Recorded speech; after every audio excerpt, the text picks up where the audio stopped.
She woke up with the feeling that something was out of place. It wasn't a clear premonition.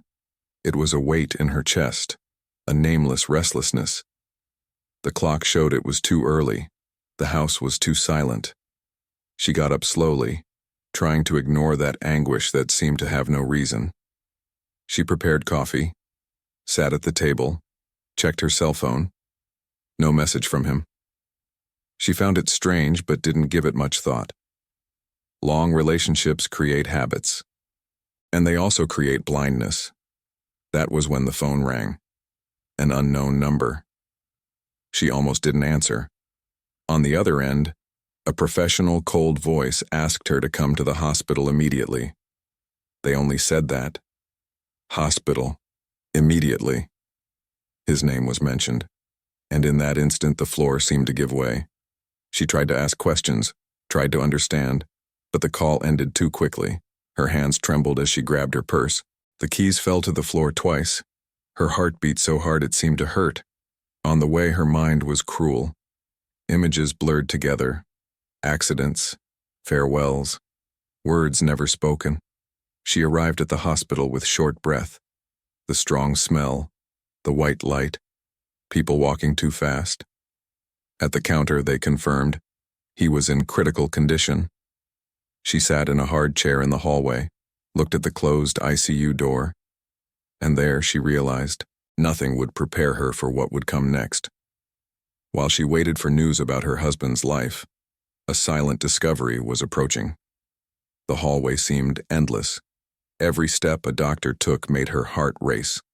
Every door opening was a false hope. Sitting in that cold chair, she tried to keep her mind busy.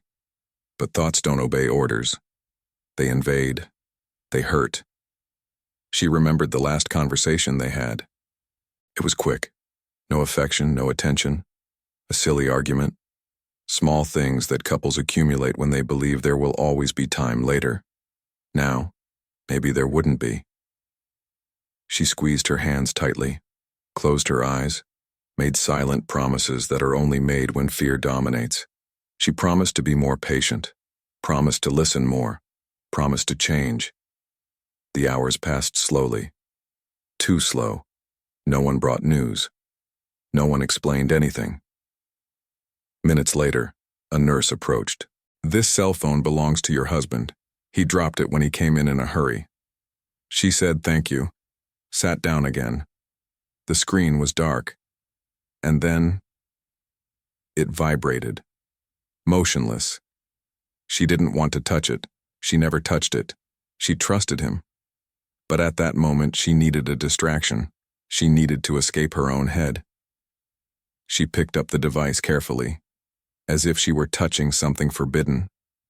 The screen lit up, and along with the light, a notification appeared. A recent message, a few words enough to make her blood run cold. "Have you told her yet?"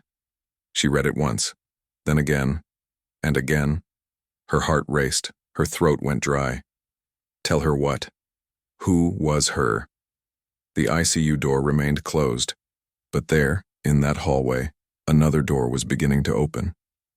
She took a deep breath and made a decision that would change everything.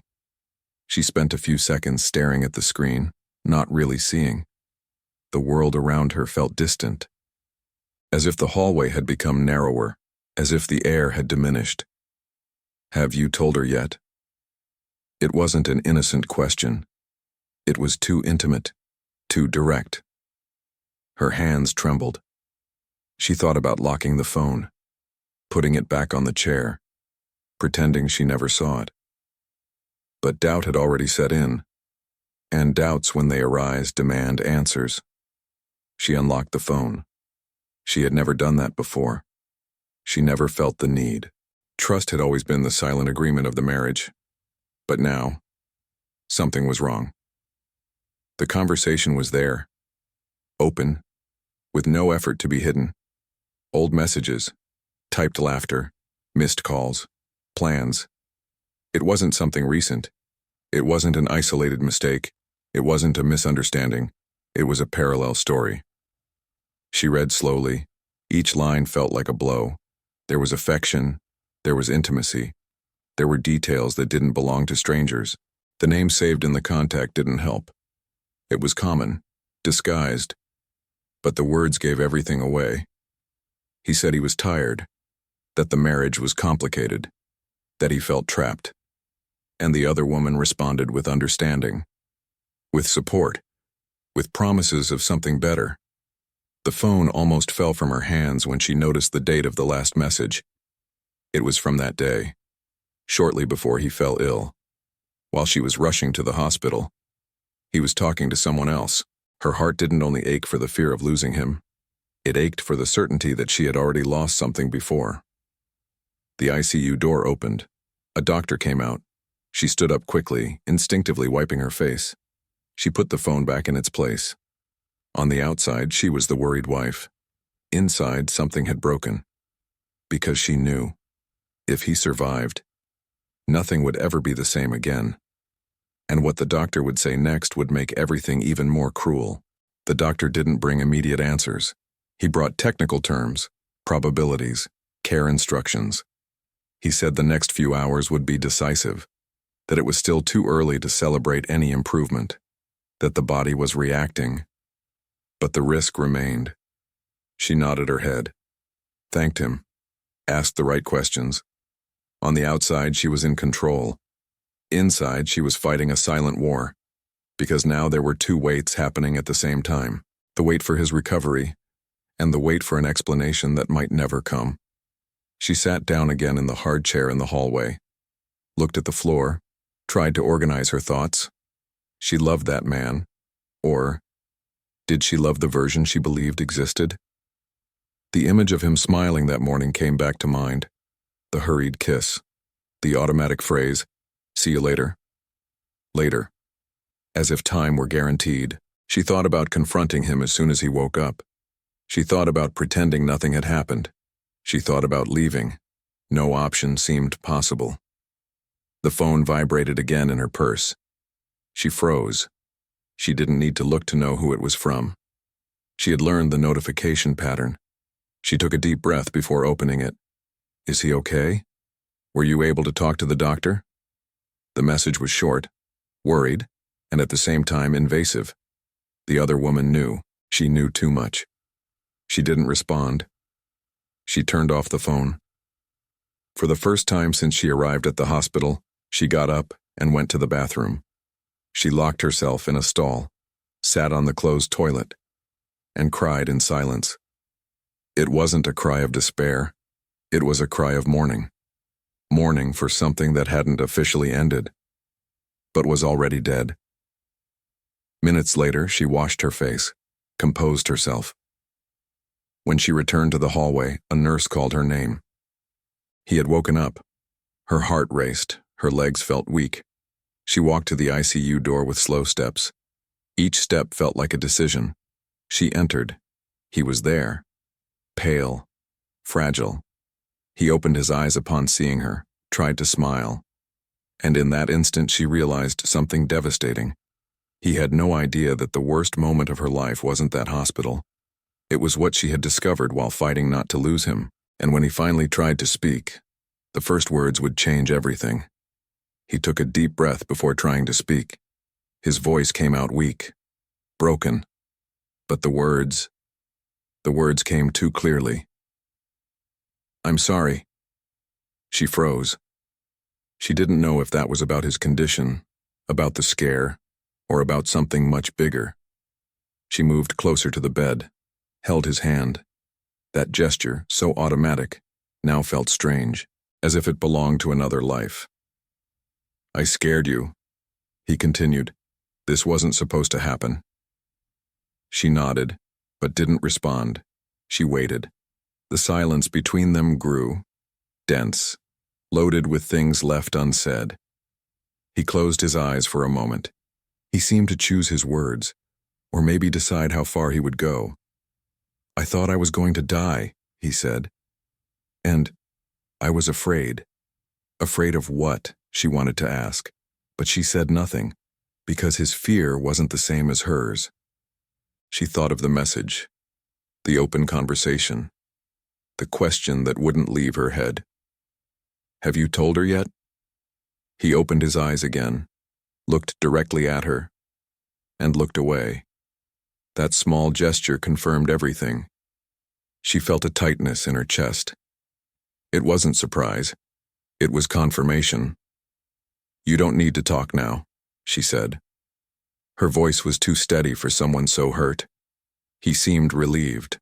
Maybe he believed he was forgiven, or that he had escaped. But she knew. It wasn't silence out of understanding, it was silence out of respect for the moment. This wasn't the place. It wasn't the time. She stood up slowly, adjusted the chair. "Rest," she said. "We'll talk later." He held her hand tighter, as if he feared she would leave. But she didn't promise to stay. She left the ICU with a heavy heart, walked through the long hallway. Now she was certain. The problem wasn't just the betrayal. It was the lie maintained in daily life. It was the double life. It was the fact that, at the worst possible moment, she discovered she was alone, even when accompanied. And then came the question that would change everything. When that moment came, would she choose to continue or have the courage to leave? The answer wouldn't come quickly, but when it did, there would be no turning back. The following days in the hospital passed too slowly. Every hour felt stretched. Every visit, an emotional test. She was present, asked the doctors questions, talked to nurses, brought clean clothes. On the outside, she remained the dedicated wife. Inside, she was someone else. Now every memory gained a new meaning. Business trips, messages answered too quickly, moments when he seemed distant, even when standing close. Nothing screamed betrayal before, but now, it all made sense. He was improving bit by bit. His body was reacting. Life was insisting. And this brought a cruel conflict. Because the better he got, the closer the confrontation was. She avoided long conversations, avoided looking him straight in the eyes for too long. She was afraid he would notice, or maybe she was afraid she wouldn't be able to pretend. On a silent afternoon while he slept, she sat beside the bed and watched his face. She thought about everything they had lived through. The beginning, the promises, the plans that were still on paper. She also thought about the other woman, about the invisible presence that now occupied too much space. She didn't feel hate. She felt exhaustion. Exhaustion from trying to understand. Exhaustion from justifying the unjustifiable. Exhaustion from carrying alone something she never chose. The phone vibrated again. It was the same person. This time, the message was different. "Did he talk about me to you?" She closed her eyes for a few seconds, took a deep breath. She didn't respond, but in that instant, she made a silent decision. When he was discharged, when they left that hospital, the conversation could no longer be postponed, because pretending now hurt more than facing it. She put the phone away, stood up. Before leaving the room, she looked at him one more time, and she realized something that changed everything. She was no longer afraid of losing him. She was afraid of losing herself if she stayed there. And when the day of discharge arrived, she was ready to hear what might confirm the end of everything. The day of discharge arrived with a strange silence. There was no relief. There was no celebration. Just an invisible agreement. The conversation would happen. The drive home was too short. The radio was off. The windows were open. He seemed fragile, quieter than usual. Maybe he felt something was wrong. As soon as they entered, she left the keys on the table. Didn't take off her shoes. Didn't go to the kitchen. She turned to him. "I saw the messages." The words came out calm. No anger, no trembling.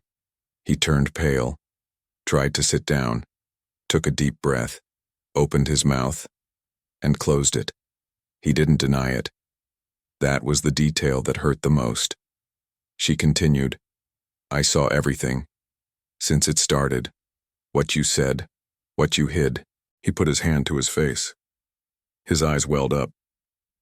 He said he hadn't planned it, that it started without him realizing, that he was confused, that he didn't want to hurt her. She listened to it all, without interrupting.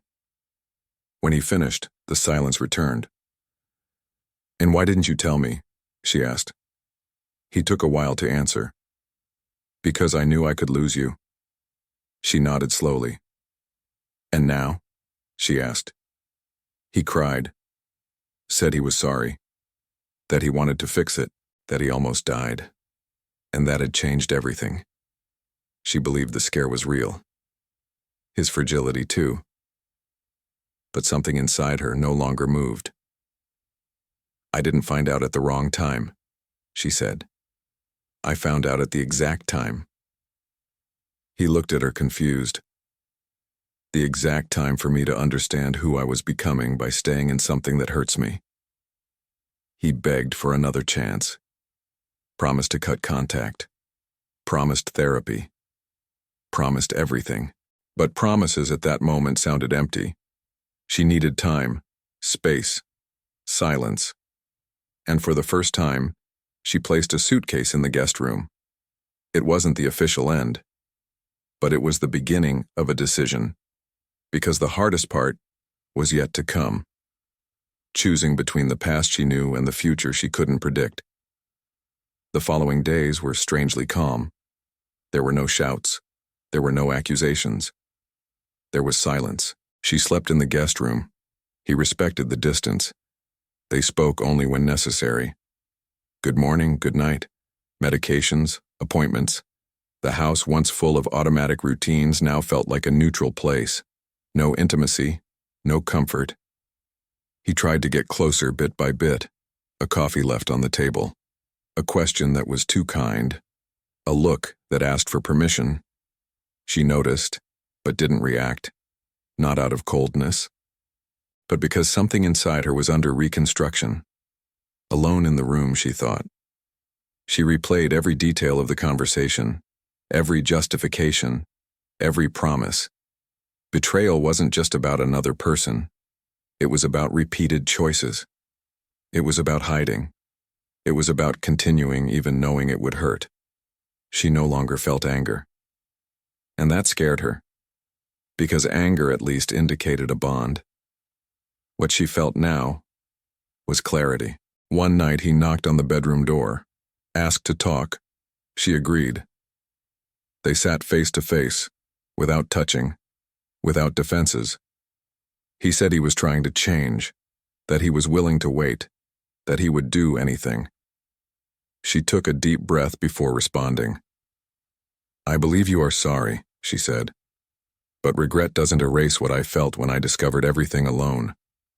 At the worst moment of my life." He bowed his head. "I had to be strong when you were weak," she continued.